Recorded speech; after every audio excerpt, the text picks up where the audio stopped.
Alhamdulillah nahmaduhu wa nasta'inuhu wa nastaghfiruhu wa na'udzu billahi min syururi anfusina wa min sayyiati a'malina.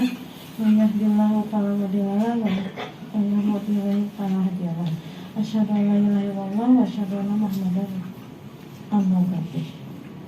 Pertama-tama terima kasih kepada Dr. Haji Tri Hapsari yang telah hadir, lalu kepada Ibu Yuni Rizky Amalia yang sudah menyempatkan untuk hadir, dan terima kasih juga kepada seluruh pasien dan keluarga pasien yang telah ikut hadir dalam acara pendidikan kesehatan mengenai perawatan luka di rumah pasca operasi. Sebelumnya perkenalkan, saya perwakilan dari mahasiswi Poltekkes Kemenkes Bandung. Hari ini akan ikut melakukan pendidikan kesehatan ya ibu-ibu, bapak-bapak. Mungkin untuk waktunya sekitar 20-30 menit. Nanti akan dijelaskan oleh rekan saya dan ada sedikit demonstrasi untuk penjelasan agar lebih jelas lagi mengenai perawatan luka di rumah pasca operasi.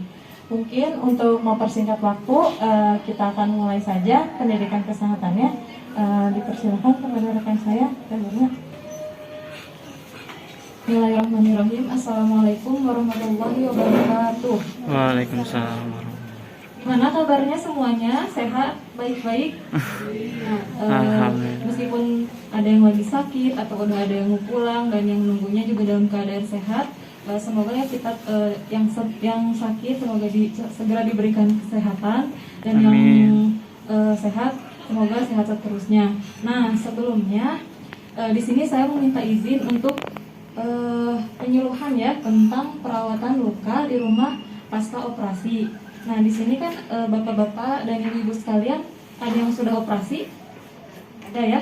Beberapa pasien di sini sudah operasi. Nah, kita mau berbagi ilmu tentang gimana sih cara merawat luka operasi saat di rumah.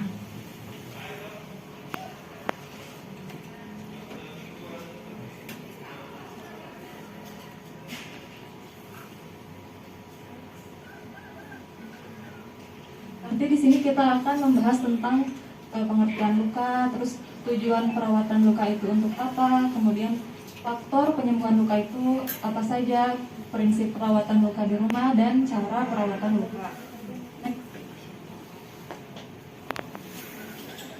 Sebelumnya saya mau tanya bapak-bapak, ibu-ibu sekalian, ada yang tahu nggak apa pengertian dari luka?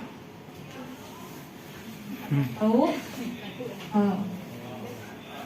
Jadi luka itu merupakan suatu keadaan yang mengakibatkan terputusnya jaringan. Apa yang disebut jaringan itu? Bisa salah satunya adalah kulit ya. Jadi kalau misalnya kulit kita luka itu misalnya robek, nah itu akan terjadi yang namanya luka. Nah, di sini ada luka operasi. Luka operasi adalah luka yang dibuat oleh ahli bedah yang bertujuannya untuk terapi atau pengobatan. Nah, jadi di kulit kita itu sengaja dibuat luka karena tujuannya untuk pengobatan. Itu namanya luka operasi ya. Tapi kalau misalnya ada luka karena bakar, karena kena api, berarti masuknya luka bakar. Nah, sekarang kita akan membahas tentang luka operasi.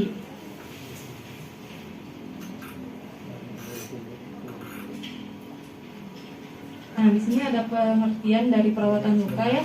Jadi perawatan luka itu adalah tindakan untuk membunuh kuman atau bakteri. Nah, perawatan setelah operasi adalah perawatan yang dilakukan untuk meningkatkan proses penyembuhan luka ya. Jadi supaya luka operasinya cepat sembuh dan mengurangi rasa nyeri. Pasti setelah operasi kan kita ada luka ya, dan rasanya sakit. Nah, salah satu untuk menguranginya itu dengan perawatan luka.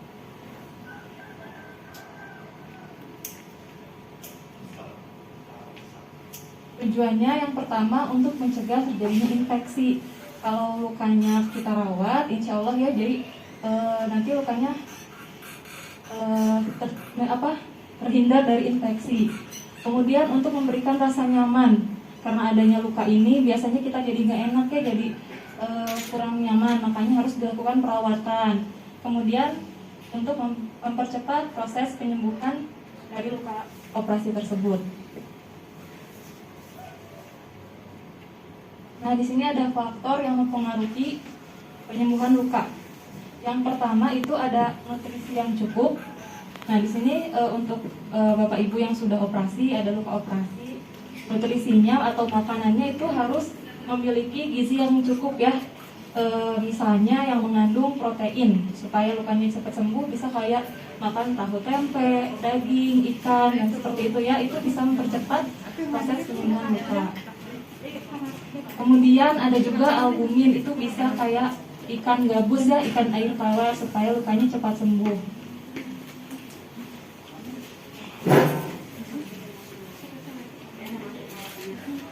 Kemudian ada vitamin C. Vitamin C ini biasanya ada di sayur dan buah seperti jeruk, kemudian jambu merah, jambu biji yang warnanya merah, brokoli, kiwi dan lain sebagainya. Terus yang kedua, perawatan luka. Nah, ini supaya cepat sembuh lukanya harus dilakukan perawatan luka. Nanti kita ajarin ya sebelum pulang, kita di sini belajar cara merawat luka yang baik. Dan yang ketiga, istirahat. Untuk pasien-pasien setelah operasi harus banyak istirahat. Ini prinsip perawatan luka. Yang pertama, menggunakan teknik aseptik. Teknik aseptik ini jadi untuk merawat luka itu harus bersih ya. Kita nggak boleh sembarangan pegang luka, nggak boleh sembarangan menggunakan alat-alat yang kotor. Jadi harus bersih. Kemudian ganti balutan jika balutan basah. Nah, karena setelah operasi itu kita ada luka, biasanya suka ada darah atau mungkin nanah dan lain sebagainya.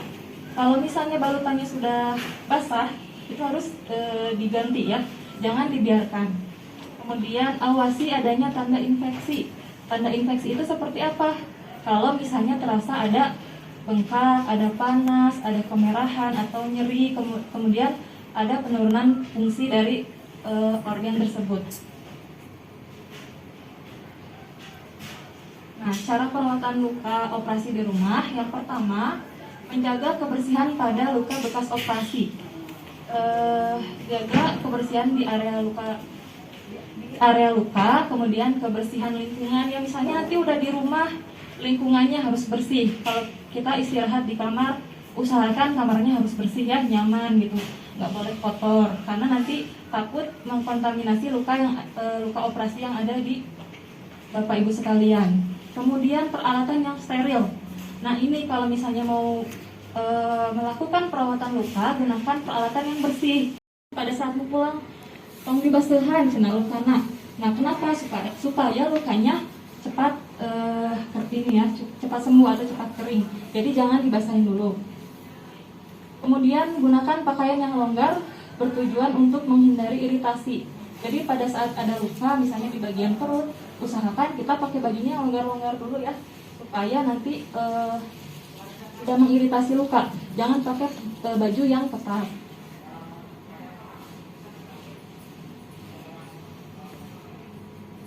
Yang ketiga, ada rutin membersihkan luka. Kalau misalnya Bapak dan Ibu sekalian di sini suka diganti perban. Nah, itu tujuannya untuk membersihkan luka meskipun terasa sakit. Nah, lakukan olahraga ringan. Jadi setelah operasi kita memang harus istirahat ya, tapi tetap harus olahraga ringan. Itu seperti apa? Bisa misalnya menggerak-gerakkan persendian ya, tangan, supaya kita nggak kaku setelah operasi. Misalnya operasi di tangan, tangannya jangan diem aja, tapi harus digerak-gerakkan. Misalnya mulai dari jari-jari ya, jari-jari tangan, jari-jari kaki, bisa seperti ini. Jadi jangan diam. Kalau misalnya diam terlalu lama, nanti bisa kaku. Jadi lakukan olahraga ringan. Dilakukannya itu bisa di tempat tidur, nggak usah lari-lari atau turun dari tempat tidur, cukup di tempat tidur saja. Kemudian lakukan pemeriksaan berkala. Nah, setelah Bapak Ibu pulang dari rumah sakit, jangan lupa untuk kontrol ya. Biasanya nanti setelah pulang dari rumah sakit itu dikasih arahan untuk kontrol, supaya nanti dilihat kembali ya, takutnya lukanya kenapa-napa. Jadi lakukan pemeriksaan secara berkala. Sekarang supaya lebih jelas gimana sih cara merawat luka itu, akan dipraktekkan oleh teman saya.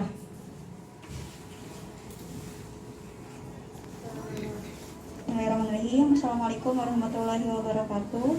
Waalaikumsalam warahmatullahi wabarakatuh. Terima kasih Teh Endar. Baiklah, yang tadi ya Bapak-bapak, Ibu-ibu udah dijelaskan mengenai bagaimana sih perawatan luka, pentingnya dan akibatnya jika kita tidak melakukan perawatan luka di rumah. Supaya lebih jelasnya, bagaimana sih cara perawatan luka di rumah dengan baik dan benar. Kalau yang di rumah sakit kan banyak alat-alatnya ya, ada apa namanya? Pokoknya banyak alat-alatnya ya, banyak, ada gunting, ada bermacam-macam alat gitu. Kalau misalkan di rumah kan kita nggak punya, gimana Bu Suster gitu kan. Nah kita akan praktekkan gimana caranya di rumah agar tetap lukanya tuh tetap terawat dan insya Allah cepat sembuhnya gitu. Oke, langsung aja ya.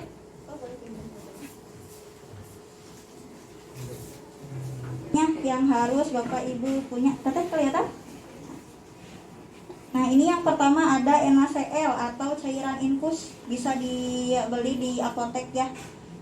Sebenarnya bisa menggunakan air mengalir, tapi takutnya kalau misalkan airnya kan kita nggak tahu ya ada apa namanya bersih atau tidak ya. Airnya kan kadang-kadang ada yang kuning, ada yang warnanya keruh ya, kita nggak tahu kalau air mengalir itu ada kuman, ada apa. Jadi lebih baiknya kita menggunakan NaCl atau cairan infus di rumah ya.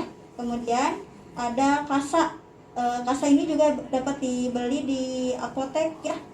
Ada kasa gulung dan ada juga kasa yang seperti ini. Kasa seperti ini ya. Kelihatannya teh, Bapak Ibu kelihatan? Ini kasanya. Kemudian selanjutnya ada kasa gulung dan kasa steril, ada bentuk kotak, ada juga. Yang ketiga ada salep, biasanya nanti ada dikasih dari dokter ya, salep antibiotik untuk penyembuhan lukanya. Ini mah nggak ada ya, nanti juga ada. Terus kemudian ada plester, boleh plesternya dari merek apa aja yang mau, dari plester gulung, ada yang kayak gini yang apa namanya dadakan digunting ya, ada yang digulung. Jadi sekalian ada guntingnya di situ. Jadi kalau yang gulung itu enak, jadi langsung dipotong di situ bisa ya. Kalau ini mah kan harus pakai gunting gitu ya. Selanjutnya untuk cara perawatannya, yang pertama sebenarnya kita bisa menggunakan handscoon ya Bapak-bapak Ibu-ibu, biar biar terjaga kebersihannya. Jadi kita menggunakan handscoon, tapi kalau handscoon atau sarung tangan seperti ini ya. Nanti kalau misalkan nggak ada juga, yang penting kita tangannya udah bersih. Misalkan habis makan nih, jangan langsung membersihkan luka, atau habis dari luar nih langsung membersihkan luka, jangan dulu. Kita harus cuci tangan yang baik dulu gitu. Jadi tapi lebih lebih biar menjaga bersihnya, jadi pakai handscoon-nya gitu. Terus setelah itu ini ada jenis lukanya. Jenis luka tuh biasanya ada yang seperti ini ya, ketika dibuka lukanya nanti ada jaring-jaring seperti itu. Nah itu teh namanya supratul atau ya supratul. Itu teh fungsinya biar dari luka ke kasanya itu tidak nempel. Nah kalau misalkan udah kan ya, ini yang lebih jelasnya ya Ibu-ibu. Kalau misalkan yang pertama kan luka itu biasanya dibungkus dulu seperti ini ya, di plester maksudnya teh, di plester seperti ini dari rumah sakit. Setelah itu kita buka dulu lukanya, dibuka. Boleh kalau misalkan sakit atau apa, boleh dipakai pakai kasa, terus dipakein NaCl seperti ini, dibasahi. Setelah itu digosok seperti ini biar enggak perih gitu ya. Setelah itu dibuka. Setelah dibuka biasanya ada nih luka yang masih basah, jadi di kasanya itu nempel.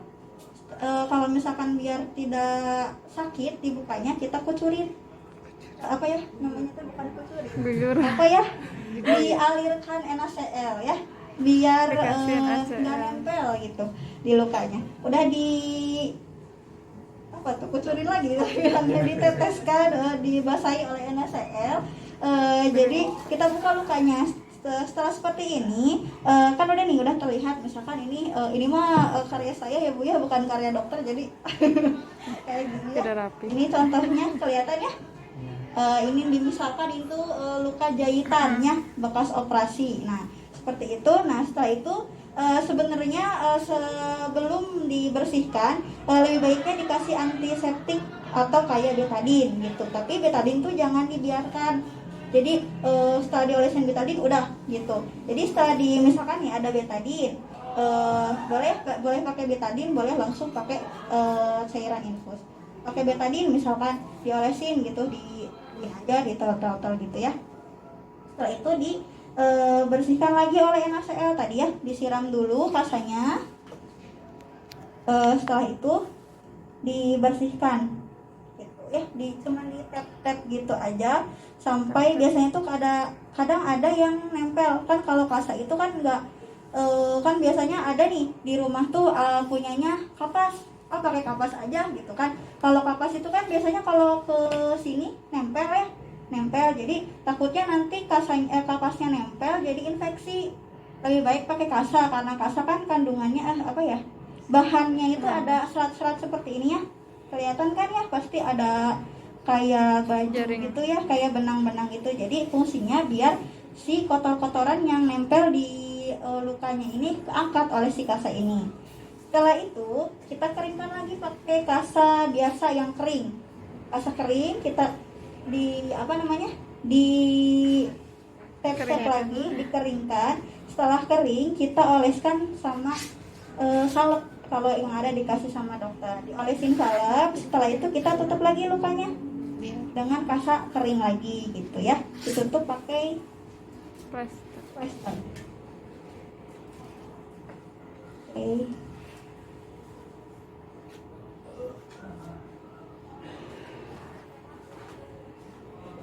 Ditutup pakai plaster lagi gitu. Kalau bisa mah ininya harus di samping-sampingnya tuh ditutup pakai plaster ya Bu ya Pak.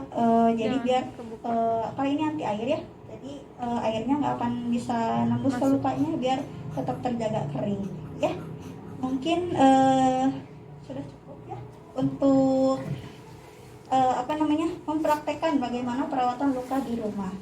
Mungkin cukup dari saya. Kalau misalkan ada yang mau didiskusikan atau dari ibu atau dari bapak mau ada yang ditanyakan nanti setelah ini ya.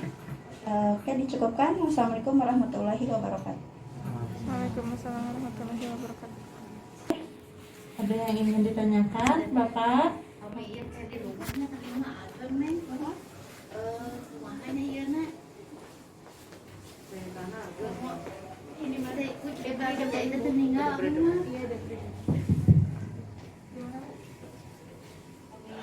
Rumah gitu nya jadi kumaha kan bapak mah ageng mohon kumaha gitu Rawatna gitu ya. Perawatannya gitu. ya. Nanti kita jawab satu-satunya dulu ya. Dengan ibu siapa kalau boleh tahu? Ibu Neng. Ibu Neng. Bu Neng. Ada yang ingin ditanyakan lagi? Nggak usah malu-malu, nggak apa-apa, tanya aja. Kalau misalkan nggak ada yang tanya, nanti saya yang tanya. Coba. Jadi pilih mana, mending bertanya atau ditanya. Nah, kalau gitu kita jawab dulu pertanyaan dari Ibu Neng ya.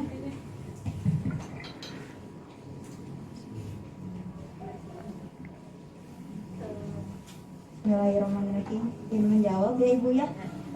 Maaf mau nanya, itu teh bapak tuh lukanya kenapa Ibu? Ya?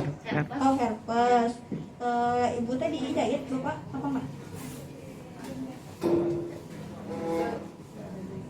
Dari jahit. Oh iya. Mungkin untuk Diberi demen. Mohon Ibu untuk penanganannya di rumah, prinsipnya caranya mah sama kayak yang tadi, cuma mungkin nanti ada perbedaannya itu pas menggunakan kasanya. Kalau Bapak karena lukanya besar ya banyak, jadi menggunakan kasa gulung. Iya. Ini nggak ada contohnya. Jadi nanti pas nutupnya pakai kasa yang gulung. Kalau yang ini kan kecil ya Bu, nggak akan cukup. cukup gitu, nggak cukup ya, atau butuh kasih yang banyak. Tetap kayak tadi ya, pertama dibuka dulu, kemudian dibersihkan pakai cairan infus ini. Pasti di situ nanti ada kayak jaringan yang sudah mati atau aya nu molotov gitu, sapatos gitu punya, kayak tadi dibersihkan heula. Kalau dikasih salep, di pasien salep. Nah setelah dikasih salep nanti ditutup kembali. Nah paling yang ngebedainnya di kasanya aja ibu menggunakan kasa gulung, jadi lebih panjang biar si lukanya ketutup gitu.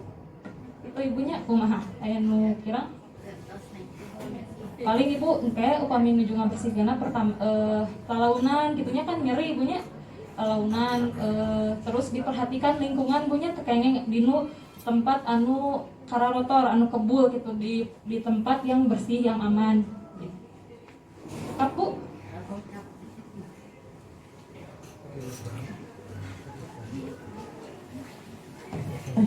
ya, begitu ya Bu ya untuk penjelasannya. Mungkin sedikit saya akan tambahkan ya Bu ya. Kan Bapak itu tadi Ibu bilang katanya herpes ya Bu ya lukanya. Nah untuk luka herpes ini sebaiknya pada saat nanti melakukan perawatan luka itu alangkah baiknya Ibu menggunakan sarung tangan ya Bu ya. Nah terus ada beberapa tindakan atau hal yang bisa Ibu lakukan di saat Bapak misalkan kamu entah itu gatalnya atau sakitnya, lalu perih atau gimana, itu bisa dikompres dengan air hangat lalu atau air dingin. Lalu usahakan si luka herpesnya itu tidak boleh digaruk ya Bu ya. Kalau misalkan nanti pada saat perbannya dibuka atau sedang dibersihkan, usahakan jangan ada tangan lain untuk yang memegang kecuali lengan ibu menggunakan sarung tangan agar terjaga. Takutnya kan pada saat perbannya dibuka, entah itu dari udara atau dari peralatan yang dilakukan untuk perawatan luka, itu malah nanti menambah bakteri atau virus yang masuk ke luka Bapak gitu ya Bu ya. Semoga dapat dimengerti. Untuk Bapak semoga lekas sembuh ya Pak ya. Untuk yang lainnya ibu-ibu, bapak-bapak ada yang ingin ditanyakan kembali? Atau mau ditanya? Bapak yang baju hijau mau bertanya Pak? Boleh Pak bertanya? Teteh, mau bertanya? Mau bertanya? Ini saya diganti mau pulang. Oh.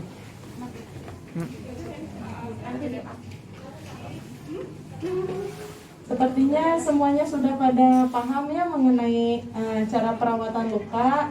Mungkin saya sedikit ingin ada evaluasi. Ada yang tahu nggak apa itu prinsip-prinsip dalam melakukan perawatan luka, atau apa aja hal-hal yang harus diperhatikan dalam proses perawatan luka? Boleh angkat tangan Bapak, Ibu? Ya Bapak silakan, boleh Pak, nggak apa-apa, jangan takut salah. Kan namanya juga kita belajar ya Pak ya, saling berbagi ilmu. mau jawab? Boleh Pak, hal-hal apa saja yang harus diperhatikan pada saat perawatan luka? Udah jelas tadi. Ya, apa? Kan udah jelas tadi yang disampaikan sama Sebi. Ya. Lalu yang lain deh, yang lain. Kalau misalkan pada saat setelah operasi nih, itu kan pasti ada luka. Makanan apa saja sih yang harus dikonsumsi pada saat proses perawatan luka? Mau nanya, boleh Pak? Ya. Dengan Bapak siapa sebutkan ya Pak ya? Ini yang bukannya Oh iya, boleh Ibu, boleh. Dengan Ibu siapa? Harus pakai ini. Pak Nar. mewakili aja ya. Iya, boleh. Assalamualaikum warahmatullahi wabarakatuh. Waalaikumsalam warahmatullahi wabarakatuh. Nama saya Agus. Mungkin ini mau nanyain ya, kan ini baru beres operasi ya Bu ya. Untuk hari ini kan mungkin pulang ke rumah. Ya, saya mau nanyain kan untuk operasi ini kan belum stabil sembuh total ya Bu ya. Mungkin mau nanyain ini kan untuk masalah yang tadi Ibu bilang apa aja yang makanan harus dijaga, mungkin kayak makan yang kayak semacam asin itu kan mungkin bisa gatal ya. Terus apa biar ini jahitannya itu biar cepat-cepat kering ya. apa yang harus kita lakukan selama kita berada mungkin di rumah gitu ya. Ya mungkin untuk kedepannya mungkin ada rest control ya ke sini mungkin ya sebelum rest control ke sini mungkin apa yang harus kita dilakukan di keadaan di rumah dan makanan apa yang harus kita jaga biar nggak ada infeksi untuk jahitan yang udah dioperasi ini. Mungkin itu aja yang saya sampaikan. Terima kasih. Sama-sama Bapak, pertanyaannya sangat bagus Bapak ya. Boleh kepada Minatari? Ya, saya akan mencoba menjawab Bapak ya. Nah, jadi makanan yang harus diperhatikan untuk penyembuhan luka itu ada beberapa macam. Yang pertama itu yang tinggi protein Pak ya. Yang tinggi protein itu apa aja sih? Bingung kan ya? Bisa kalau yang dari hewaninya itu bisa daging ayam. Ya? Jangan kolesterol gitu. Jadi ya kalau bisa pengolahannya juga ya Pak ya dikukus atau mungkin di sayur, jangan yang digoreng dulu ya. Kemudian bisa ikan gabus Pak ya, itu bagus untuk mempercepat penyembuhan luka. Ikan gabus yang ikan air tawar. Terus seafood Pak, seafood itu makanan laut kayak udang, apalagi kepiting, ikan laut gitu ya. Itu juga bagus untuk penyembuhan luka. Kemudian ada telur ya, yang gak usah yang mahal-mahal, yang murah meriah juga bisa dikonsumsi untuk mempercepat proses penyembuhan luka. Tempe gitu bisa ya. Kemudian ada vitamin Pak ya, vitamin C. Nah vitamin C itu adanya di sayuran sama buah. Apa aja sih contohnya? Misalnya ada di brokoli, terus ada di jeruk ya. Kemudian jagung merah itu bisa dikonsumsi ya. Kemudian tadi yang ikan asin itu takut gatal-gatal. Nah karena kan kita lagi ada luka ya di kulit. Nah usahakan dihindari dulu makanan-makanan yang seperti itu. Atau ada juga orang yang alergi makanan. Nah dihindari ya untuk menghindari hal-hal yang tidak diinginkan. Takutnya nanti gatal-gatal di area lukanya kan mengganggu kepada pasiennya gitu ya. Kemudian boleh juga minum susu, keju ya, itu juga bagus. Paling gitu sih Pak ya.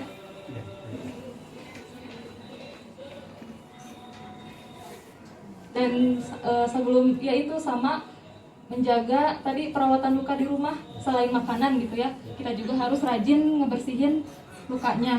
Jangan didiamkan sampai keluar nanah atau sampai darahnya kemana-mana, tapi harus rajin dibersihkan. Nah, insya Allah lukanya cepat sembuh ya. Gimana Pak? Sudah cukup jelas Bu. Sudah cukup jelas ya Pak ya. Terima kasih kepada Bapak dan juga kepada Teh Bunga yang sudah menjelaskan. Mungkin untuk pemaparan mengenai pendidikan kesehatan mengenai perawatan luka setelah operasi cukup sekian ya ibu-ibu bapak-bapak. Semoga ilmu yang kita berikan mampu bermanfaat bagi kita semua. Lalu untuk kepada pasien-pasien yang sedang sakit semoga cepat diberikan kesembuhan, dan kepada semua keluarga penunggu pasien juga tetap berada pada kondisi yang sehat. Mohon maaf apabila ada kesalahan baik itu dari ucapan maupun tingkah laku kami selama kami berada di sini. Semoga ilmunya bermanfaat. Wabillahi taufiq wal hidayah. Wassalamualaikum warahmatullahi wabarakatuh. Waalaikumsalam warahmatullahi wabarakatuh. Ibu Bapak, ini ada leaflet ya untuk dibaca, gimana takutnya masih ada bingung. Itu ada leaflet ya ibu-ibu bapak-bapak, mungkin bisa untuk panduan di rumah untuk dibaca mengenai perawatan luka dan apa saja yang harus dilakukan pada saat perawatan luka di rumah.